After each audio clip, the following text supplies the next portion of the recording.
Bonjour tout le monde, bienvenue au webinaire Briser le tabou du cancer en entreprise.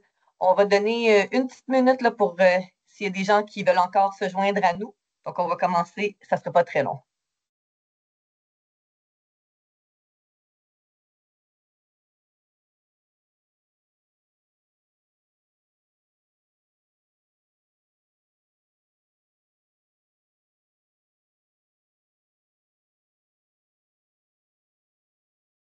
Bon, je vais fermer toutes mes petites affaires à côté, comme ça fera pas de bruit. Ouais, téléphone, hein, c'est vrai. Ben, c'est surtout le Teams, nous, on fonctionne beaucoup avec ça, donc ça pop-up tout le temps. On est occupé.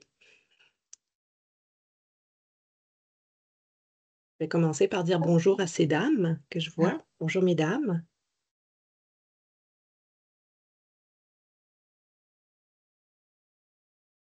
Je crois qu'on peut commencer. Si les gens se rajoutent, ben, tant mieux. Alors, Oui. bonjour et bienvenue à tous au webinaire Briser le tabou du cancer en entreprise. Le webinaire sera présenté par France Loca et Nathalie Stolz. France est directrice des centres régionaux de Québec et de Lévis, ainsi que des services InfoCancer et œuvre au développement du programme de soutien en entreprise. Nathalie Stolz est conseillère en commerce international et exportation. Elle est impliquée dans l'écosystème d'affaires ici et à l'international. Elle siège dans divers comités et cercles d'affaires de la région de Québec et de Chaudière-Appalaches.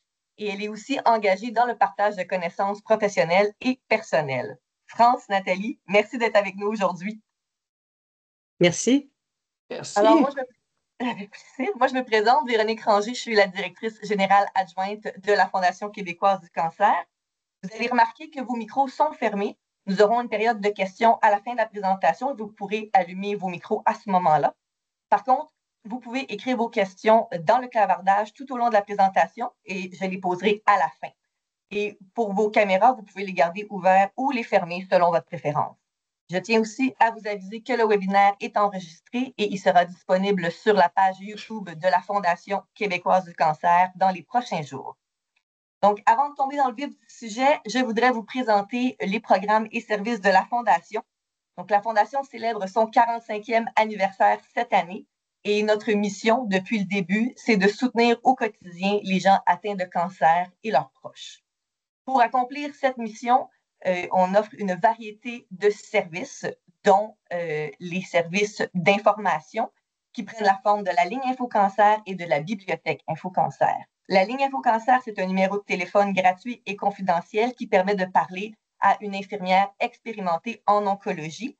Ces infirmières-là peuvent répondre à toutes vos questions, qu'importe où est-ce que vous vous trouvez sur le continuum de la maladie, donc du dépistage jusqu'à la rémission. Et la ligne permet autant aux patients qu'aux proches aidants d'avoir du soutien et de l'aide.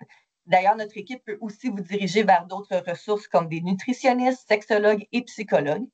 Et la bibliothèque InfoCancer, elle, nos documentalistes peuvent vous aider à trouver de l'information, des livres, des articles, des webinaires, des podcasts, comme on dit en bon français. Ils vous envoient gratuitement ces documentations-là, soit par la poste ou par courriel. Nous offrons aussi un service de soutien psychologique. Comme je vous ai dit, nous avons des psychologues dans notre équipe, mais on offre aussi un programme de jumelage téléphonique qui permet de parler à quelqu'un qui a vécu une expérience similaire à la vôtre. Nous offrons aussi de l'art-thérapie. Je vous rassure, pas besoin d'avoir de talent artistique pour faire de l'art-thérapie. En fait, c'est une forme de thérapie qui permet de s'exprimer autrement que par des mots et c'est animé par un art-thérapeute qui a une formation reconnue. Nous offrons aussi des services de programmes, en fait, des programmes de bien-être physique. Nous offrons de la massothérapie, de l'acupuncture et de la kinésiologie. Ce sont des services qui vont être gratuits ou à très peu de frais. On parle de 25 la session de 1 heure pour la massothérapie et l'acupuncture. La kinésiologie, elle est gratuite. Nous avons aussi 6 centres d'hébergement à travers le Québec. Malheureusement, on sait que quand on apprend qu'on a le cancer, on ne sera pas nécessairement traité à côté de la maison. Donc, ces centres d'hébergement permettent de résider à côté de 6 des grands centres de traitement à travers la province. Et c'est aussi très abordable. On parle de 30 la nuitée avec les repas inclus pour les gens en traitement. Nous avons des programmes d'aide financière et juridique. Le programme d'aide financière s'appelle le programme d'aide à la vie quotidienne et c'est un programme dédié aux gens qui vivent sous le seuil de la pauvreté, qui permet d'avoir un 1 000 $ par année pour payer les dépenses. Là. On sait que c'est pas facile quand on a le cancer. Souvent, il y a des dépenses de plus qui rentrent, donc ça permet d'alléger un peu le poids. Et nous avons une entente avec Juripop qui offre gratuitement aussi des conseils juridiques. Nous avons le programme à Félix qui, lui, est dédié aux jeunes de 15 à 39 ans. On sait que la réalité des jeunes adolescents, jeunes adultes est différente des adultes, des aînés. Donc, tout un programme qui est dédié à ce groupe d'âge et qui permet d'avoir de l'information ciblée. Finalement, nous avons un répertoire de ressources en ligne, donc qui permet de trouver des ressources dans différentes régions du Québec, donc de trouver du soutien pour vous à proximité. Et finalement, le programme de soutien en entreprise, qui est le sujet de notre webinaire aujourd'hui. Donc, sans plus tarder, je laisse la parole à France et à Nathalie. Merci, alors, bonjour, Véronique. Ça me fait plaisir d'être avec vous. Vous savez, c'est un impact considérable, le cancer. Quand on sait qu'une personne sur 2 sera touchée par le cancer, on réalise que ça va impacter certainement nos entreprises. Les travailleurs atteints vont être absents en moyenne 2 ans, des fois moins, des fois plus. Et on sait que c'est très difficile de reprendre son travail après une absence aussi longue, que ce soit toute maladie confondue. Le cancer d'un employé va aussi avoir un gros impact sur l'équipe de travail. Le retour au travail, c'est quelque chose, c'est difficile. Il reste des effets secondaires, il reste des éléments que les gens ont appris à vivre, ils survivent, des fois on dit. Alors donc, on fait allusion à on meurt dans la vie quand on sort souvent de son cancer. Et il y a aussi un autre fait, parmi quelques statistiques intéressantes, c'est que de 30 à 50% des employés atteints n'oseront pas en parler à leur employeur. Et ça, on veut briser les tabous. C'est vraiment important parce que les gens ont peur de perdre une promotion, un avancement, un contrat important, ou de se faire juger, de se faire prendre en pitié.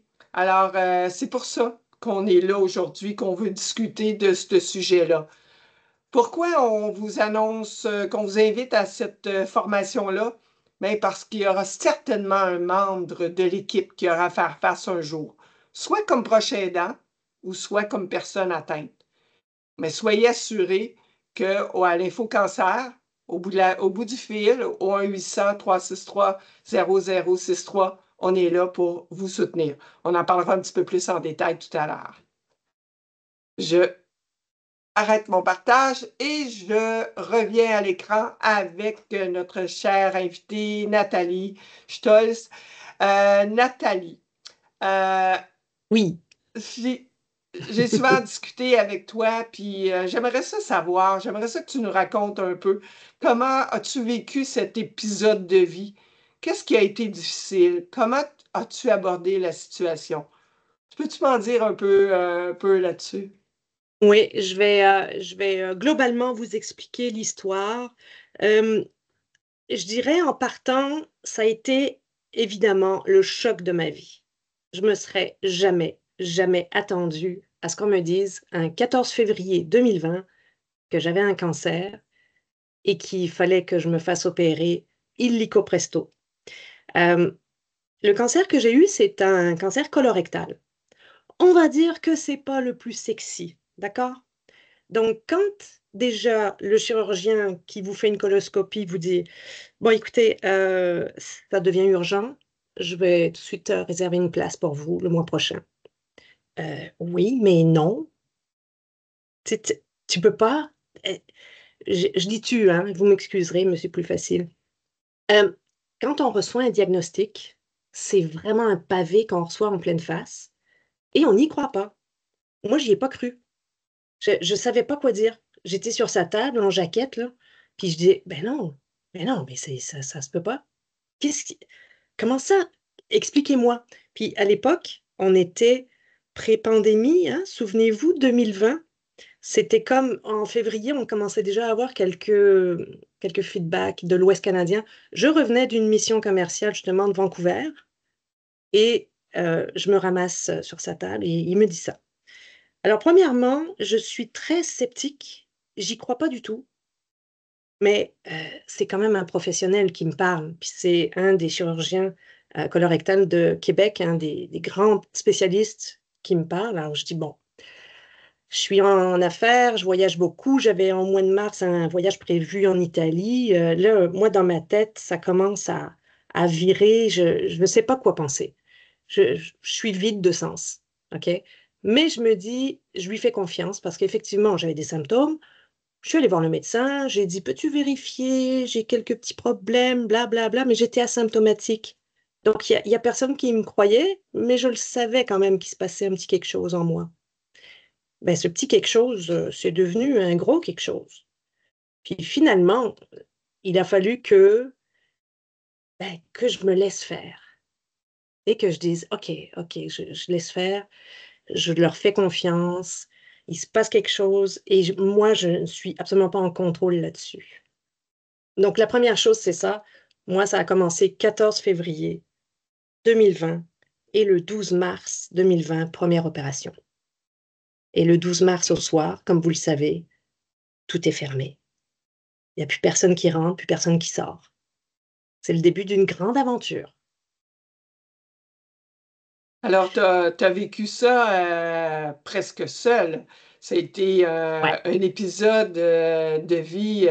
Ben, souvent, on dit que les personnes atteintes, lorsqu'ils vont s'isoler, on va souffrir d'isolement, mais toi, tu l'as été malgré toi. Et comment tu as abordé la situation? Comment, qu'est-ce que tu as fait pendant ces mois de traitement ou de, de guérison? Comment ça s'est passé? Oui, tu étais en pandémie, mais comme être humain, comme Mm. personne atteinte de cancer, comment tu nous expliques ça? Moi, je travaille depuis l'âge de 14 ans. J'ai toujours été en affaires. J'ai eu mon restaurant. Je suis issue de la restauration et il y a 15 ans, je suis allée à l'université faire un bac en études internationales, ce qui m'a propulsée en commerce international et exportation. Et donc, j'ai voyagé beaucoup. J'ai fait des missions commerciales. Donc, je suis hyper autonome. Je suis à mes affaires.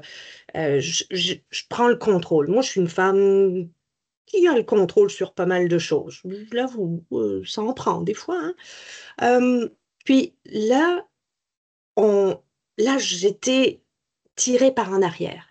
Là, j'ai été stoppée net, ce qui n'est pas facile à accepter. Parce qu'au début, moi, sérieux, je comprenais rien. Je ne savais pas pourquoi ça me tombait sur la tête. Je me suis dit, ben non, c'est pas possible.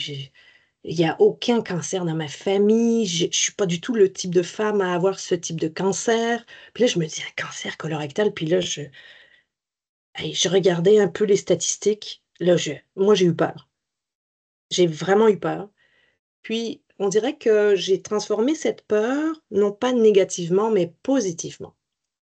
Parce que moi, je suis toujours en mode action, réaction, et je vais vers l'avant.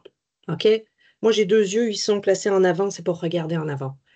OK, maintenant, qu'est-ce que je fais avec ça? Je suis dedans, j'ai pas le choix. Qu'est-ce que je fais? Qu'est-ce que je peux, moi, contrôler? Et non pas mon environnement, parce que tout à l'heure, tu l'as dit, c'est tabou. Oui, c'est tabou. C'est tabou, puis en plus, un cancer colorectal, moi, à 50 ans, en début de pandémie, alors là, j'étais dans la merde, mais jusqu'au cou, hein. C'est, excusez l'expression, là, mais c'était vraiment pas l'idéal. Et l'approche, qu'est-ce que j'allais dire, moi, aux gens autour de moi? Qu'est-ce que j'allais dire à mon patron? Comment j'allais le dire? Hey, j'avais aucune idée, moi, comment m'adresser aux gens autour de moi. Déjà, quand je l'ai dit à mon conjoint, c'était comme, j'y croyais même pas. Mm. Je l'ai dit comme ça dans une phrase totalement anodine. Bon, by the way, va falloir que je retourne voir le médecin parce que apparemment j'ai un cancer. Voyons, toi, comment tu dis ça? Tu sais, on n'est pas prêt à dire des choses comme ça. Il fallait que Non. je le dise, il fallait que ça sorte pareil.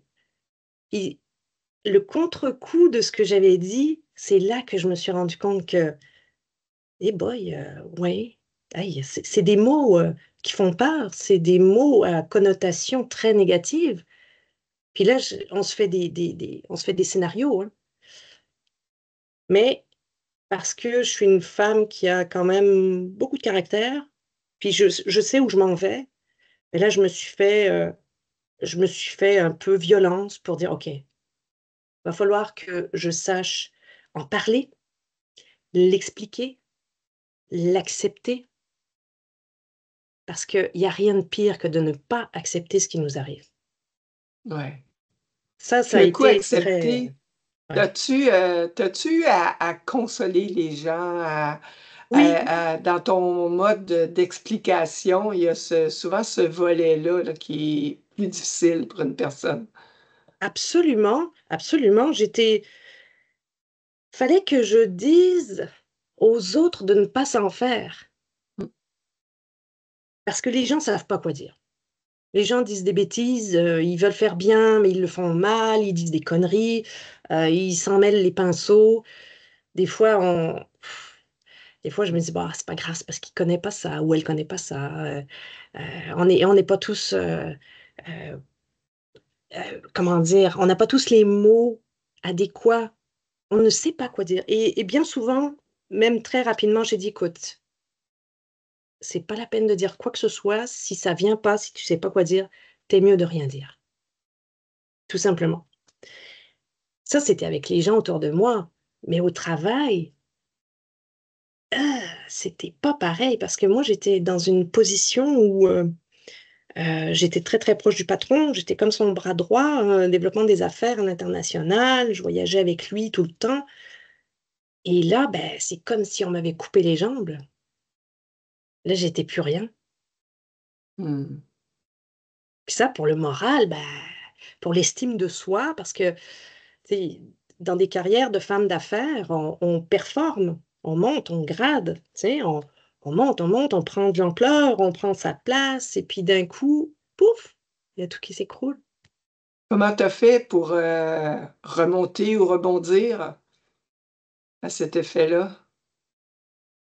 Au début, le premier mois, tout le mois de mars, comme je disais, ben, la pandémie commençait, donc tout ce que je faisais comme traitement, opération et autres, je le faisais. Mon chum m'emmenait dans le stationnement, il me laissait là, puis je faisais tout toute seule. Tout ce qui était côté médical, ça a été fait de mois à mois. Maintenant, dans ma tête, c'était comme, fallait que je partage des informations parce qu'on est en lien avec les RH, il faut tenir au courant, il faut faire signer des papiers. D'ailleurs, on court après les papiers, c'est absolument incroyable. Le médecin qui est jamais là pour signer, alors on se dit, ah non, s'il ne signe pas, je ne vais pas avoir l'argent, des assurances. C'est toute une logistique à gérer. Puis ça, c'est fatigant, mais il faut le faire. Donc, moi, ce que j'ai fait, c'est qu'au bout d'un mois, première opération, là, je dis, OK, OK, OK. Là, mon corps m'a parlé. OK, il m'a donné une sacrée leçon.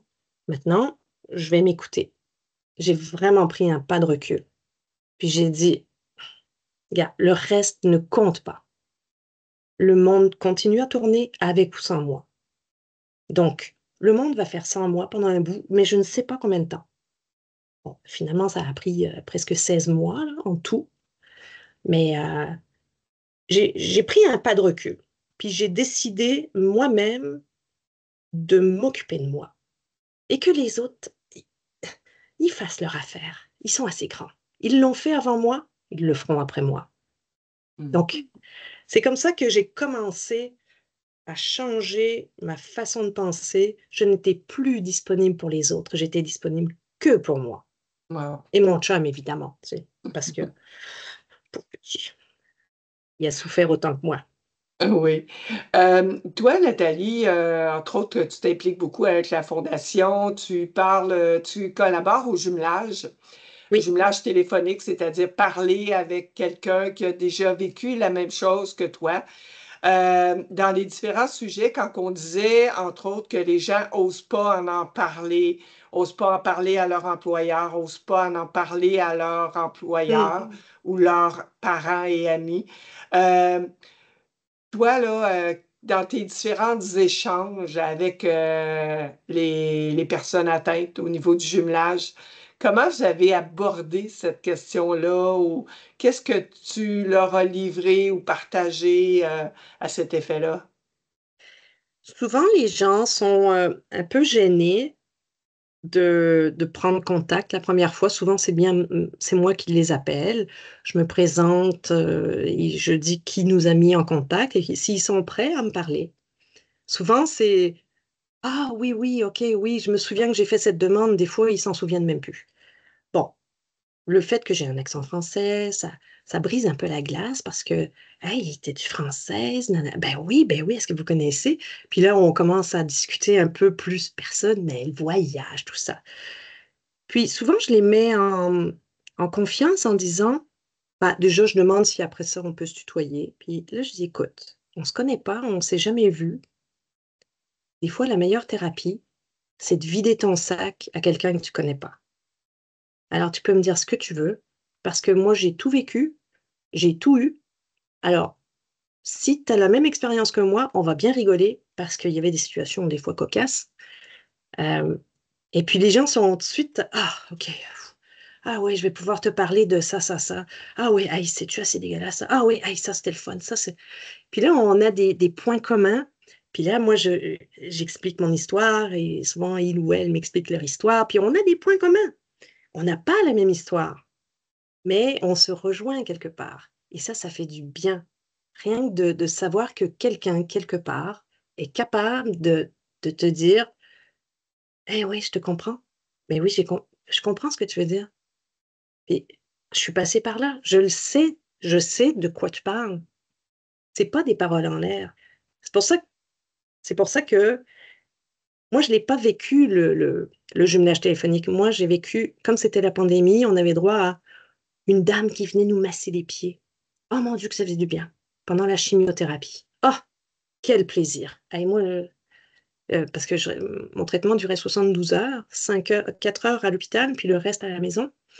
Mais pendant 4 heures sur la civière, là, les neuropathies faisant effet tout de suite, ben, elle était gentille, elle était douce. Ah mon Dieu, une mère Teresa. Et Super. on Puis dis, discutait.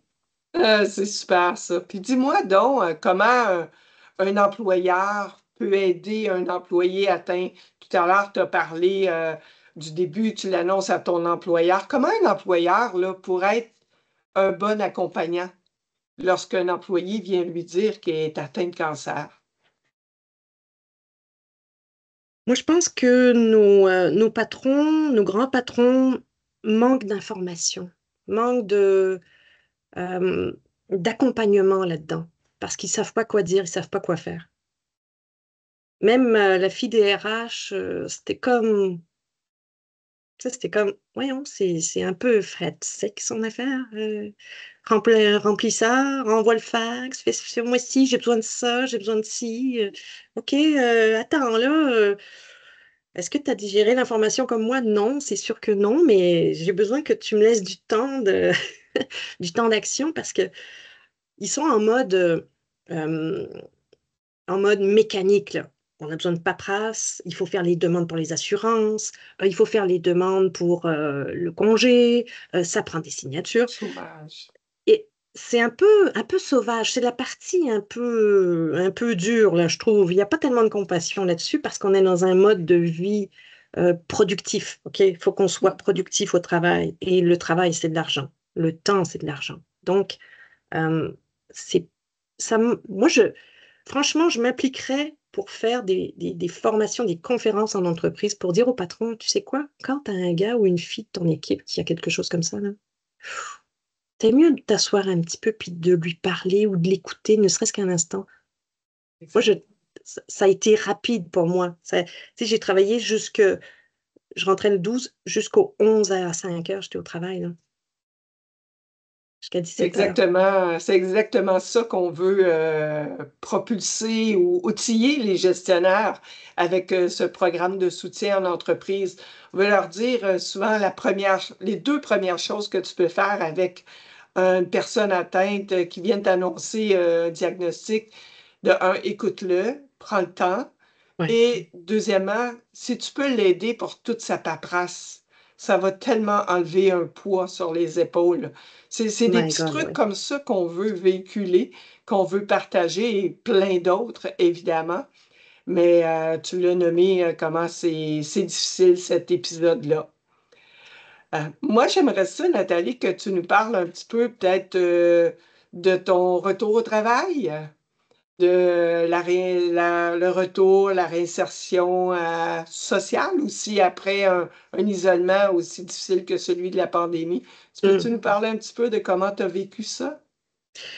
Oui, ça s'est relativement bien passé, un peu plus soft que je pensais, parce que moi, j'avais une très, très grande peur après 6 mois de chimio, puis une dernière opération au mois de décembre. Moi, là, j'étais rendue un légume. Moi, je pensais plus rien. C'est comme une grenouille sur un nénuphar, là. Je regardais le temps passer, puis il n'y avait plus rien qui rentrait, plus rien qui sortait. J'étais dans un brouillard, le chémofog, là, comme ils appellent en anglais, là, brouillard cérébral. Et ça, là, ça fait peur. Parce que je me disais, OK, il me donne encore quelques mois pour me remettre de la chimio. Vous savez, à peu près, ça prend 1 an pour s'en remettre physiquement parlant. Euh, Puis j'avais décidé, moi, qu'à l'été 2021, j'allais reprendre le travail. Bon, l'été, avec les assurances, on s'était entendu pour un retour progressif. À partir de fin août, début septembre, j'avais un calendrier jusqu'au mois de décembre pour le retour progressif parce que je travaillais quand même 40 heures semaine. Puis quand j'ai recommencé à faire la paperasse de retour, il fallait faire autant de paperasse pour le retour que l'absence. Hein. Là, on me dit, OK, ouais, mais là, il va falloir que tu fasses ça, fasses ça, fasses ça. Puis là, ma peur, c'était que je ne savais plus rien. J'avais plus rien dans la tête. Je savais plus comment faire. Et là, le stress a embarqué. Et là, j'en ai parlé à ma collègue au RH. J'ai dit, écoute, Manon, je suis vraiment mal parce que j'ai l'impression que j'ai plus rien en tête. Je sais plus quoi faire. Je sais plus comment le faire. Et là, je me suis rendu compte que, tu sais, les mots valise, ben non, ça va bien aller, tu vas voir. Ben non, c'est correct, là. Ben non, c'est pas correct. Non, non, je te dis, là, j'ai besoin d'aide, là. Va falloir que tu sois à côté de moi. Tu sais, je te demande humblement, là, de m'accompagner. Et moi, avant que je demande que quelqu'un m'accompagne, ça m'a pris mon petit change, là. Hein? Tu sais? Mais là, je me suis dit, OK, encore une fois, je constate que en entreprise, il y a pas d'accompagnement pour le retour au travail. C'est sûr que moi, j'ai mis mes balises, j'ai dit ce que j'étais capable de faire et que j'allais y aller progressivement. Les collègues, c'était délicat parce que beaucoup de gens voulaient être dans le déni, étaient dans le déni. Tu sais, ne savaient pas que j'étais partie en maladie. Euh, Il y en a 2, 3, vraiment sur 50 personnes, je vous dirais qu'il y en a 3 ou 4 qui étaient super contents que je revienne, puis bravo, puis t'es passé au travers, c'était le fun. C'est vraiment les encouragements qui font plaisir. Puis la plupart des autres, c'est comme, je sais pas, il s'est rien passé, le temps a passé, puis chacun avait ses problèmes. Et donc, moi, je savais pas moi-même, je savais pas comment réagir envers ça. Je savais pas quoi dire, je savais pas quoi faire. Et c'est embêtant, hein, parce qu'on se dit, OK, j'ai l'impression d'avoir des nouveaux collègues. Est-ce que j'ai changé à ce point-là? Je ne savais pas quoi faire, je ne savais pas comment réagir avec eux. Puis ceux qui avaient quelque chose à me dire, ils sont venus me le dire, tu sais, gentiment, à prendre soin, à savoir si j'allais bien, si j'avais besoin de quelque chose. Puis ça, c'était agréable. Mes patrons, bof. Moi, je dirais que sans plus. C'est comme, ben, bienvenue Nathalie, puis OK, on va continuer, hein? OK. Qu'est-ce que tu veux dire? Tu sais?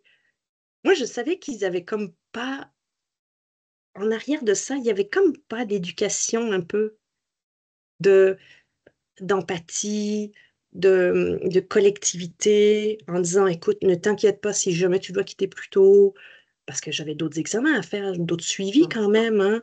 Tu sais, jamais ça a été mis sur la table en disant, as-tu besoin de quelque chose de particulier? Moi, j'ai demandé des choses.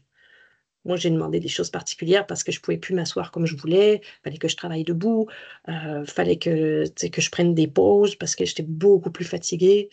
Puis les 2 premières années, j'ai pas revoyagé parce que en ayant eu une stomie avec hernie, machin, fallait d'abord que le corps se repose comme il faut avant de faire des longs voyages et puis de porter lourd, puis de faire des shows.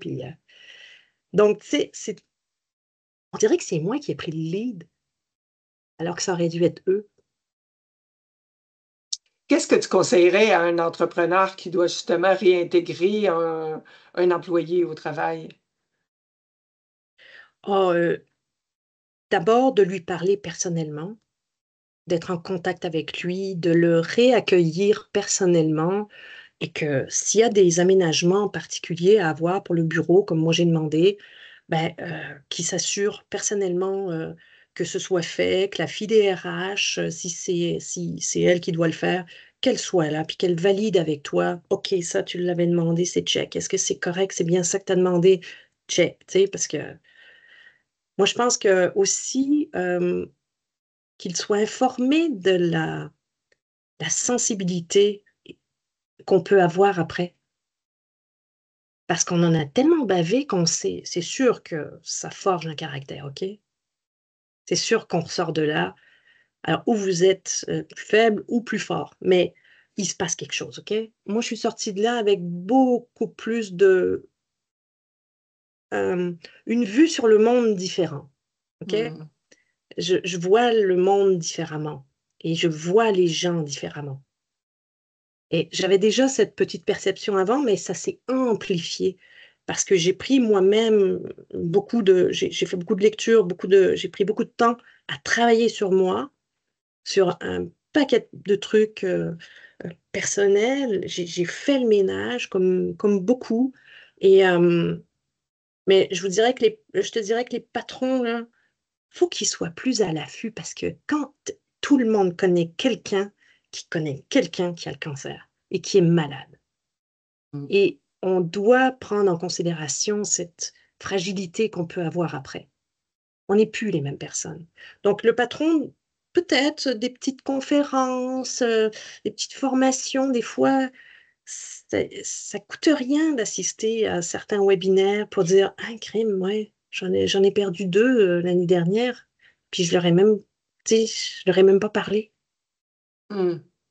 Tu sais, Ah, juste d'écouter ton discours, ton partage, comme entrepreneur, comme employeur, ça nous permet aussi de réfléchir. ouais, Puis c'est ce qu'on veut donner, c'est ce qu'on veut partager aux gens dans notre programme de soutien en entreprise. Euh, Puis par rapport aux équipes, est-ce que tu penses qu'il y aurait une intervention? Comment les équipes, tu nous parlais un petit peu tout à l'heure, comment les équipes devraient être préparées à un retour d'une personne s'étant absentée un grand temps pour le cancer, entre autres? ouais.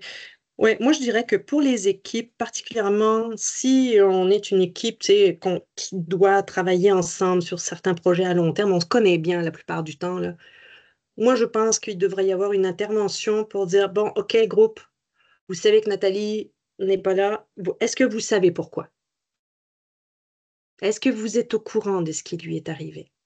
Tu sais, poser la question pour que les gens s'expriment parce que il y en a qui ne disent rien parce que ça leur est arrivé ou le conjoint ou la maman, le papa, la famille, et ils n'en parlent pas parce qu'ils gardent tout en eux. Sauf que, tu sais, Shrek, il l'a toujours dit, il vaut mieux que ça sorte que ça reste en dedans, hein.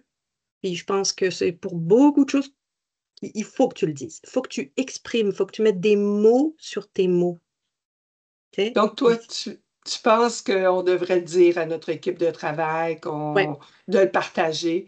oui, Et dans la même ordre d'idée, je vais te laisser continuer, mais par rapport à un proche aidant, dont sa femme est atteinte de cancer ou sa mère, euh, c'est quoi l'impact, tu penses, pour ces personnes-là? Est-ce que ça se ressemble? Est-ce qu'ils ont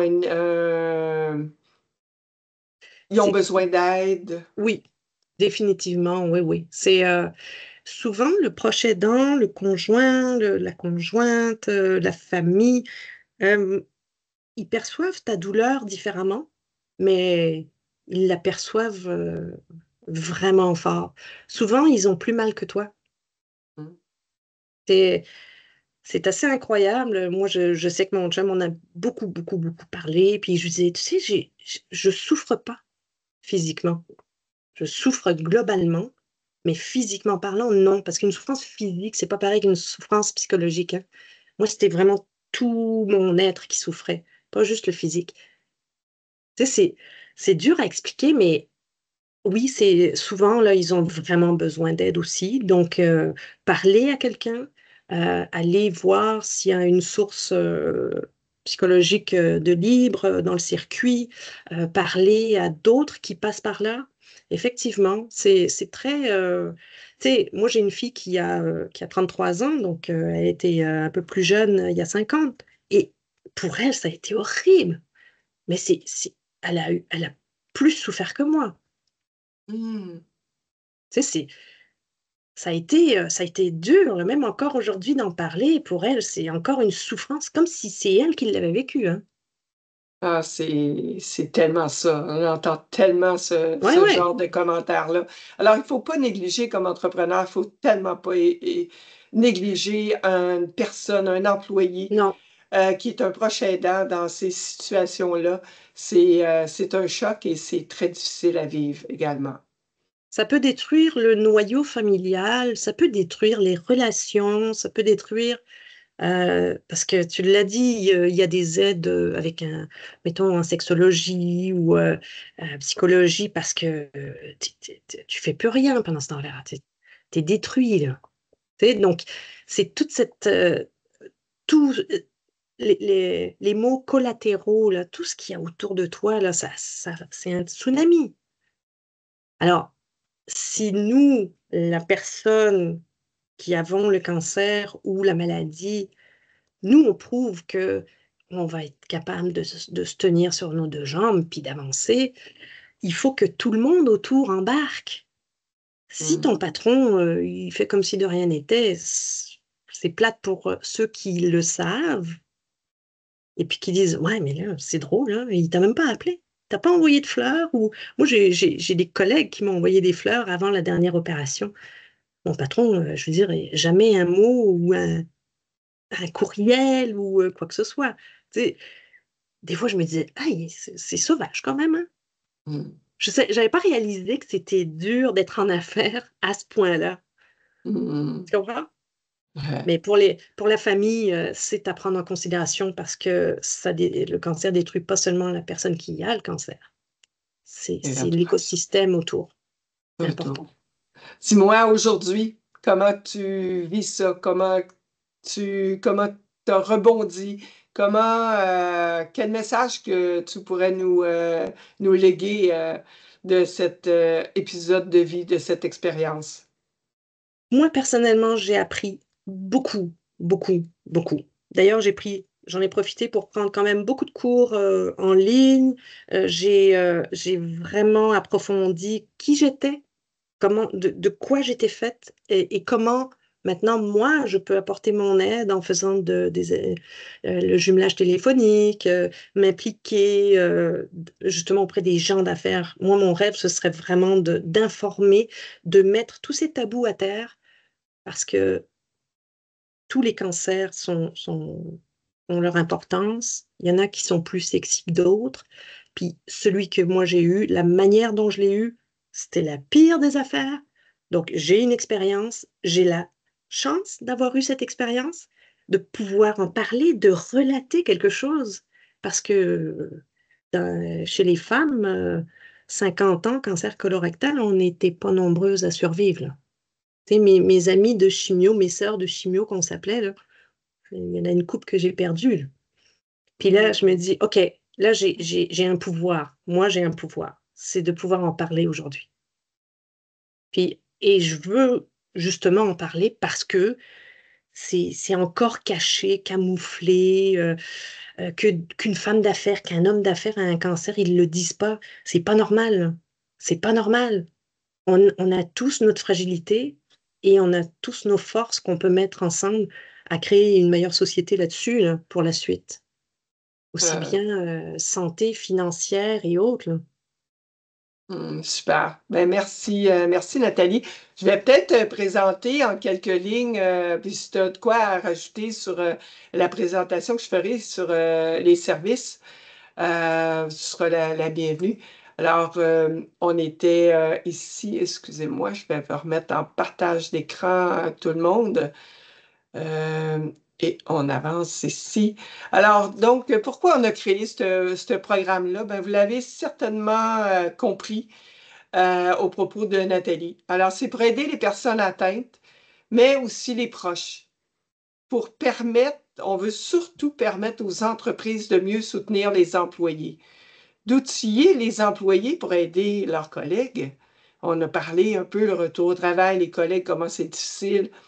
Et on veut aussi aider l'ensemble de la population à mieux comprendre la maladie et ses conséquences. Nathalie nous en a parlé des effets secondaires, alors il faut en tenir compte. Donc, c'est pour qui ce programme-là? Ben, c'est pour tous les employés atteints de cancer. C'est pour les travailleurs autonomes, les organisations touchées. C'est pour les gestionnaires d'une personne atteinte. Et même, j'oserais ajouter, les gestionnaires d'un proche aidant d'une personne atteinte. Des collègues de travail. Alors, ce service-là s'adresse à tout ce beau monde-là. Ça c'est donc dire qu'il s'adresse à tout le monde. Et les enjeux du retour au travail, j'ai-tu passé une diapo? Non. Les enjeux du retour au travail, bon, on l'a parlé, c'est encore tabou. C'est une dure épreuve. Les effets secondaires sont méconnus des entrepreneurs. On est là pour vous éduquer là-dessus. On a besoin de coaching, puis Nathalie va certainement poursuivre son rêve à monter des coachings pour les entrepreneurs, j'en suis certaine. Et considérer l'impact du retour au travail sur les autres employés. Il ne faut pas négliger cet aspect-là dans nos interventions. Donc, notre programme, là, c'est vraiment quoi dire, quoi faire lorsque le cancer frappe au travail. On veut être là pour vous outiller. Puis, nos services, ben, c'est simple. Ils sont gratuits. Il y a la ligne InfoCancer pour répondre à des interrogations sur les traitements, les retours au travail. Est-ce que cet employé-là a un tel cancer? Est-ce que ça va être long? Est-ce qu'il peut travailler durant ces traitements? Comment ça se passe? C'est quoi la gestion? Est-ce que je pourrais lui demander de faire quelques petites tâches en télétravail? Est-ce qu'on peut adapter son profil de soutien? Alors, la ligne InfoCancer est là pour outiller autant les personnes atteintes, les proches et les entrepreneurs. On a le jumelage téléphonique pour parler à une autre personne qui a vécu la même chose. On a l'aide financière et juridique. On a parlé pour les personnes en revue modeste. Alors, on sait que souvent, le cancer qui frappe chez des personnes à revenus modestes, des employés qui n'ont pas vraiment d'assurance ou de programme d'accompagnement au sein de leur entreprise. Il y en a plusieurs qui vont même perdre leur emploi. Donc, on veut être là pour être un peu le filet de sécurité pour aider ces gens-là. Le kinésiologue, le retour au travail, est important de préparer son retour au travail, la remise en forme, l'art-thérapie pour briser l'isolement. Il faut vraiment se reprendre en main parce que, Nathalie l'a dit, on n'est comme plus rien, on réfléchit plus, on pense plus, mais on veut prendre soin de soi. Alors, prendre soin de soi, ça va passer aussi par de l'information, des lectures, du bien-être. On a une série de livres qui peuvent vous accompagner durant cet effet-là. Je pense juste au lâcher-prise ou au retour à la vie active. Souvent, les gens vont réorienter leur carrière. Je retourne-tu au même poste? Je retourne-tu dans la même entreprise? Est-ce que j'attends d'autres choses de la vie? Alors, on a des ouvrages, on a des lectures, on a des webinaires à vous proposer vous avez juste à appeler au numéro 1-800, puis il y a quelqu'un au bout du fil, une documentaliste, une travailleuse sociale, une infirmière qui va vous accompagner là-dedans. On a une belle petite brochure aussi qui est quoi dire, quoi faire lorsque le cancer frappe au travail. Ça, tous les employés d'une entreprise qui a une personne atteinte de cancer devraient nous appeler pour se procurer ce petit fascicule-là. Il est aussi disponible sur le web, c'est vraiment intéressant. On a l'information sur le programme et sur le site et on va tenter de faire de plus en plus de webinaires pour essayer d'éduquer les gens. Donc, c'est pas compliqué. C'est une ligne InfoCancer, service de documentation, jumelage, un seul numéro, 1-800-363-0063. On vous invite à nous appeler si ça arrive dans votre entourage et n'hésitez pas de partager ce numéro avec une personne qui vient vous annoncer qu'il y a le cancer. On est là au bout du fil pour vous aider, vous accompagner, vous écouter, vous rassurer. On veut vraiment tendre la main à tout le monde qui gravite dans cet épisode de vie, puis on veut vous aider à la Fondation. Alors, je laisserai la parole à Véronique. Je ne sais pas s'il y a des questions. Merci beaucoup, France, et merci beaucoup, Nathalie, pour cette présentation-là. C'était vraiment fort intéressant. Donc, effectivement, là, vos micros sont débarrés. Donc, si vous avez des questions, vous pouvez allumer votre micro ou sinon, vous pouvez les écrire aussi dans le clavardage.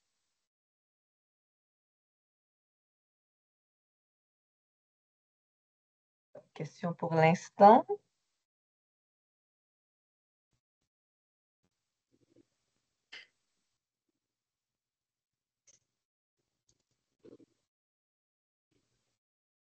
Très intéressant, merci. Une petite question pour toi, Nathalie. Oui. J'ose en rajouter une. Est-ce que tu penses que, on a parlé un petit peu tout à l'heure, mais est-ce que tu penses qu'un employé devrait tenir au courant son employeur de tous les détails de sa situation médicale, de tous ses effets, ses hauts et ses bas, ou tout simplement rester assez général dans l'information à partager? Ça dépend de la relation que tu as avec ton patron. Parce que de toute façon, les assurances étant ce qu'ils sont, ils t'appellent souvent pour demander les détails justement très précis sur ta condition, pour savoir d'un point de vue fiscal comment ça va, tout ça. Puis, moi, personnellement, je parlais beaucoup avec une de mes collègues qui m'appelait systématiquement tous les 2 semaines. Et elle maintenait 2, 3 autres collègues au courant. Mais il n'y avait qu'avec elle où je lui disais vraiment tout ce qui m'arrivait parce elle avait eu un cancer du sein, puis elle savait, puis tu sais, elle me considérait un peu comme sa petite sœur, tu sais. Donc, on avait développé une belle, belle, belle relation, alors que c'était pas ça au travail, mais tu sais, par téléphone, Teams, tout ça, j'y en ai dit beaucoup, puis elle était bien contente, puis elle faisait le tri pour redonner l'information à toute l'équipe. Mais de parler avec son patron de tout, non. Rester global, mais dire, écoute, moi, je veux retourner au travail. OK? Donc, garde ma place. De toute façon, ils sont obligés de garder ta place hein, à un moment donné. Mais de dire, je vais relever le défi. OK? Je vais revenir. Parce que moi, ça m'a pris du temps, là, comme un vieux tracteur. Là, au début, je n'étais plus rien, mais après ça, c'est revenu. J'ai dit à mon chum, je pense qu'ils m'ont greffé un deuxième cerveau. Esti, j'arrête pas. J'ai hey, gars, ça n'a pas de sens, l'énergie que j'ai repris, là. Puis là, ça fait 4 ans, OK? Puis là, j'ai eu ma dernière coloscopie vendredi. Puis c'est décidé que la prochaine, c'est dans 5 ans. Donc, je suis officiellement complètement guérie, là. Mmh. Et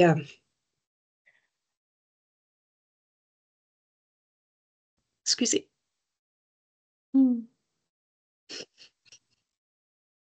Ça fait plaisir, c'est toujours Ouais. plus intense. Mais de parler de tout, non, mais de lui dire, regarde, je reviens, puis, tu sais, moi, j'ai changé de travail après. 1 an après le retour, j'ai changé de travail. C'est ma question. Ouais, j'ai changé parce que, comme je dis, moi, j'ai pleuré tellement là, pendant toute cette année. Ah! Incroyable. Bref, j'ai changé et j'ai pris un job beaucoup plus à responsabilité que ce que je faisais. Puis j'ai relevé le défi, ça fait 2 ans que je l'ai. OK? J'ai pas atteint mon seuil d'incompétence, comme on dit. Donc, je suis encore capable d'apprendre. Puis plus ça va, plus j'apprends. Et je trouve que ça aide aussi que les gens t'encouragent. D'être là et de dire, hey, oui, Valérie, Nancy, Patricia, Annie, Huguette, hey, on est capable. OK? Il n'y a plus rien. Quand on est passé à travers ça, il n'y a plus rien qui peut nous arrêter, là. Wow. Tu comprends? C'est ça. Puis c'est là où je vous encourage, mesdames, que ça vous est arrivé, que ça vous arrive, que vous soyez en plein dedans. Faut pas arrêter à juste qu'est-ce qui nous arrive, mais regardez ce qui s'en vient. Moi, j'en ai fait une force, là. C'est sûr que je pleure, OK? C'est sûr que des fois, je suis plus fatiguée parce qu'on vieillit, là, tu sais, veut pas. Mais la vie est belle. Elle nous a apporté beaucoup de choses. Puis moi, je continue. Puis je pense qu'on a cette force un peu camouflée en nous, là. On n'ose pas nous montrer sous notre vrai jour. Mais là, on n'a pas le choix. Quand on est passé à travers, on n'a pas le choix. Donc, c'est de se dire, OK, les filles, là, franchement, c'est des petits détails de tous les jours. J'ai pas le syndrome de Lazare, parce que vous savez, certainement, il y a des études là-dessus. Quand on est un survivant du cancer, on peut faire une dépression parce qu'on est en vie. C'est ce qu'on appelle le syndrome de Lazare. OK? Puis ça, c'est terrible parce que de se sentir vivant, il n'y a rien de mieux. C'est excitant, c'est jouissif. Je veux dire, avec ça, on peut faire n'importe quoi. Ben, Donc, merci. continuez. Merci, Nathalie. On avait une question de Huguette. Je ne sais pas à qui tu la diriges, Huguette. Oui, bonjour. En passant, Mme Nathalie, félicitations. Très beau témoignage, plein de force et de lumière. Je trouve que c'est un pas vers l'avant qui est merveilleux. La question ou le commentaire, un petit mise en garde, c'est quand les employeurs veulent en parler à l'équipe. Toujours important que ce soit demandé à la personne concernée, est-ce que tu veux que j'en parle aux gens? Parce Oui. que y a des gens qui sont prêts à en parler et d'autres ne veulent pas, veulent aller à leur rythme. Alors, C'est vrai. c'est la vie privée. Je pense que c'était comme implicite quand même dans votre expression. Je pense que c'est important parce qu'il y a parfois des appels que j'ai eus où l'employeur voulait tellement faire quelque chose qu'il allait. J'ai dit, oh, attends un peu, est-ce que vous savez si votre employé... Je ne peux pas tout dire non plus, ouais, c'est ça. C'est bien important de savoir. Alors, c'était vraiment juste ça, une petite mise en garde. Autrement que ça, bravo. Ça prend beaucoup plus de gens comme vous qui peuvent dire que oui, il y a quelque chose après le cancer. Tout à fait, Huguette, tu as raison. Et la loi 21, maintenant, il faut faire super attention avec les données personnelles.